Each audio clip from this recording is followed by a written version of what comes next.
अस्सलामु अलैकुम वरहमतुल्लाहि वबरकातुहू।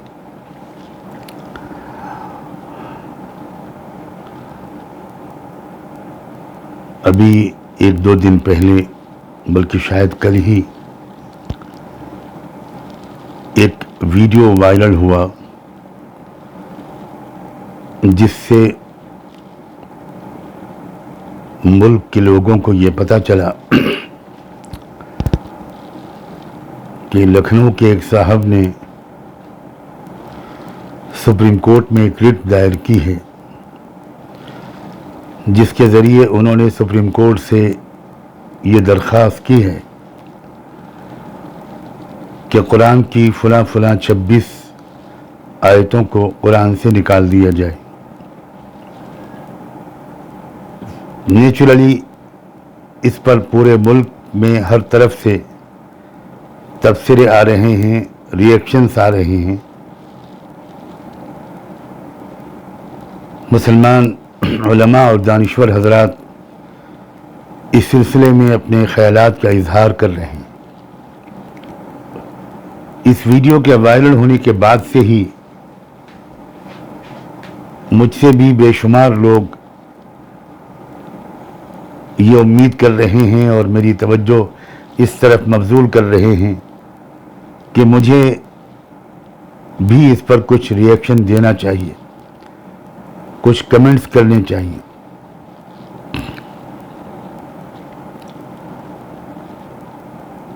एक पहलू से आमतौर पर जो रिएक्शंस अब तक आ चुके हैं वो बहुत काफ़ी हैं। मुस्लिम उलमा ने बिला किसी मसलकी तफरीक के इस जाहिलाना हरकत की सख्त मजम्मत की है और ये उम्मीद वजह तौर पर जाहिर की है कि सुप्रीम कोर्ट इसको एडमिट ही नहीं करेगा और किसी को कोई नोटिस सर्व नहीं किए जाएंगे। इसको पहले ही मरहले में रिजेक्ट कर दिया जाएगा। लेकिन मैं एक और पहलू की तरफ तवज्जो दिलाना चाहता हूं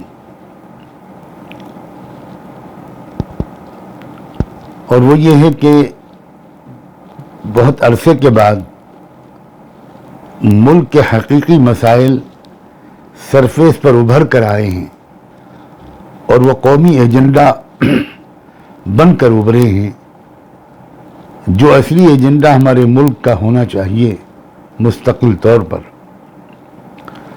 और जो मसाइल बहस का मौजू जिनको बनना चाहिए। किसान आंदोलन की वजह से बुनियादी तौर पर वो मसाइल उभर कर आ गए हैं, वही मौजू गुफ्तगू हैं, वही कौमी एजेंडा बनकर पूरे मुल्क में इस वक्त मौजू गुफ्तगू बने हुए हैं। ये किसान आंदोलन ही का ये नतीजा है जिसके लिए मैं संयुक्त किसान मोर्चे की समझदार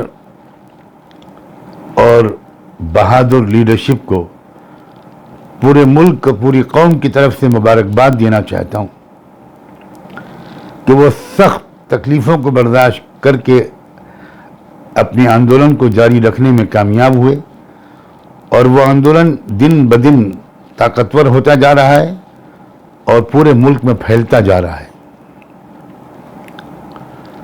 उस आंदोलन की वजह से किसानों के मसाइल, मजदूरों के मसाइल, गरीबों, पिछड़ों और oppress class, schedule caste, schedule tribe के मसाइल उभर कर सामने आए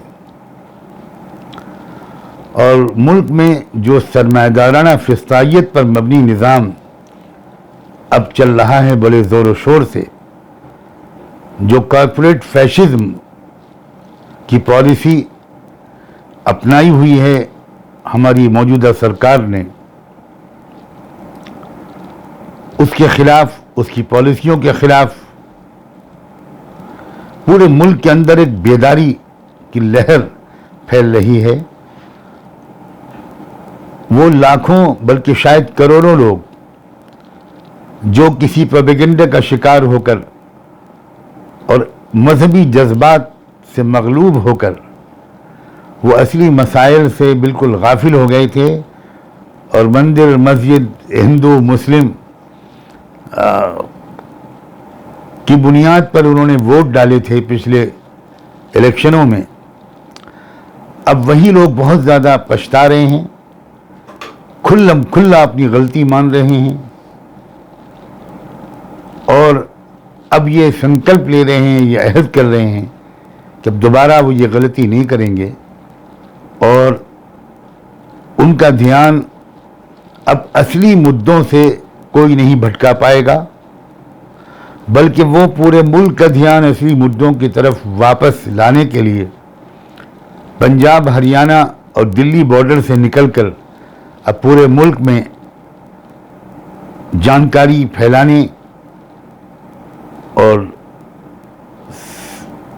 सही फैसला करने पर लोगों को आमादा करने के लिए निकल खड़े हुए। जाहिर है कि वो फैसिस्ट सांप्रदायिक ताकतें, वो कॉर्पोरेट सेक्टर की गुलाम ताकतें इस सूरत हाल से बहुत परेशान हैं और वो हर कुछ दिन के बाद ऐसी कोशिश करते हैं जिससे कि फिर एक मरतबा मुल्क का एजेंडा बदल जाए और लोगों की तवज्जो किसानों, मजदूरों और गरीबों और मनुवादी व्यवस्था को उखाड़ फेंकने के बजाय वो एक बार फिर धार्मिक जो फ़िरका परस्ती है और आपस की नफ़रत है उसकी तरफ मुड़ जाए। चनाचे इसी सिलसिले में कुछ दिन पहले दिल्ली प्रेस क्लब में एक प्रेस कॉन्फ्रेंस की थी एक महाशय जी ने, जिसमें उन्होंने ऐलान किया था कि वो सारी दुनिया के मुख्तलिफ धर्मों को इकट्ठा करेंगे। भारत में इस्लाम और मुसलमानों, और भारत में नहीं बल्कि विश्व में से इस्लाम को मिटा देने के लिए दुनिया भर के मुख्तलिफ मज़ाहिब के नुमाइंदों को बुलाकर एक आलमी कॉन्फ्रेंस बुलाएंगे। मुझे यकीन है कि ये इशू भी इसीलिए उठाया गया था और उसके लिए दिल्ली प्रेस क्लब में बैठ के प्रेस कॉन्फ्रेंस करके ये कोशिश की गई थी कि ये मुद्दा एक बार उभरे और इसके ख़िलाफ़ मुसलमान ख़ास तौर पर एजिटेशन करें, प्रोटेस्ट करें, आवाज़ बुलंद करें और मीडिया एक उसी को उठा दे और उसके नतीजे में किसान आंदोलन और दूसरे जो असली मसाइल हैं, मुद्दे हैं, वो एक बार फिर दबा दिए जाएं और लोगों की तवज्जो उनकी तरफ से हटा दी जाए।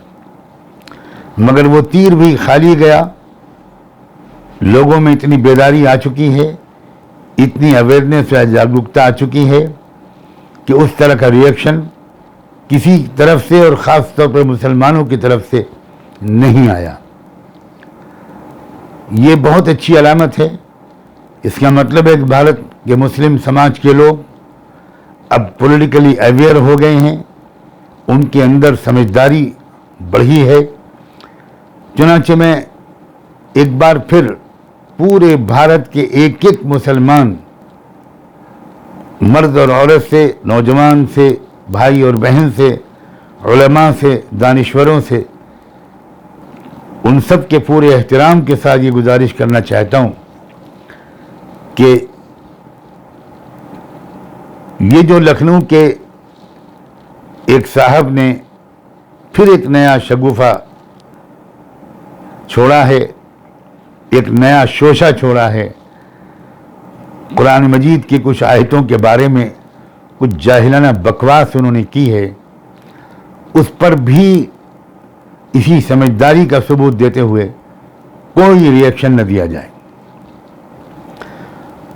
यकीन रखिए कि कुरान मजीद का एक नुक्ता भी दुनिया की तमाम शैतानी ताकतें मिलकर बदल नहीं सकती।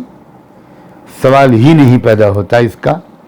आप इत्मीनान से अपने कामों में लगे रहिए और देश के में जो असली मसाइल हैं, जो किसान आंदोलन के ज़रिए से उभर गए हैं, उन्हीं के बारे में चर्चा करते रहिए।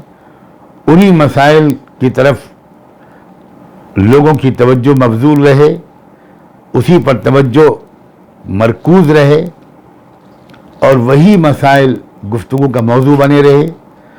उन रियासतों में भी जहां आने वाले दिनों में इलेक्शन होने हैं और पूरे मुल्क में भी मसले का सिर्फ इलेक्शन से ताल्लुक़ नहीं है, भारत के रहने वालों के एक दूसरे के साथ ताल्लुक़ात का भी दारोमदार इसी समझदारी पर है।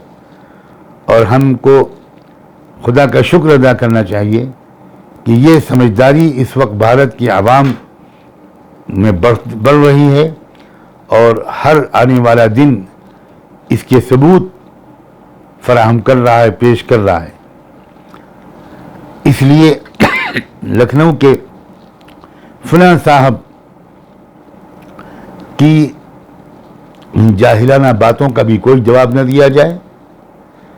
इज़ा ख़तबहुमुल जाहिलून क़ालू सलामा। कुरान ने हमको एक मैच्योर अंदाज सिखाया है कि जब जाहिल लोग कुछ बोला करें तो बस ये कहा करो कि सलामन, सलामती हो, कोई जवाब मत दो, बहस को तूल मत दो। ये ज़्यादा समझदारी की बात है। मुझे उम्मीद है कि मेरी इस गुजारिश पर लोग ख़ास तवज्जो देंगे और मुल्क के एजेंडे को बदलने की किसी साजिश को कामयाब नहीं होने देंगे। आप सबका बहुत बहुत शुक्रिया। आप सबकी दुआओं का मोहताज हूँ। अल्लाह करे कि हमें हर मौके पर सही स्टैंड लेने और सही कदम उठाने की तौफीक मिले। अल्लाह हाफ़िज़।